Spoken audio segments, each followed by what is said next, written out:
access to the internet, they watch rugby, and they want to engage with the coach.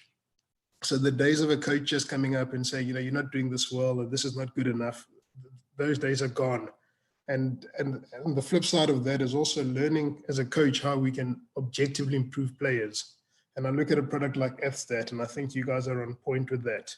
How can a coach take information, simplify it in such a way that he can improve the player, and really sort of go on a learning journey with the player, because then the coach learns, the player learns, and I think that's how everyone sort of gets better. So I think it's quite fantastic, and even greater that players can actually have access to it, because ultimately you want players that can actually be coaches on the field.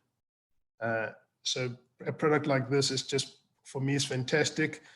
Beast has touched on the importance of stats and understanding analysis in sports, not just in rugby. I really think anyone that's serious about their game or trying to improve in any way, shape, or form should always consider having some sort of analytical program. It needs not be fancy. It just needs to cover your game understanding. So each coach needs to understand his game trends. I think that's quite important. Sometimes we focus so much on the scoreboard that we don't really know how we got there. So what happens if your team plays well, but they've lost, but what happens if your team does win, but they've actually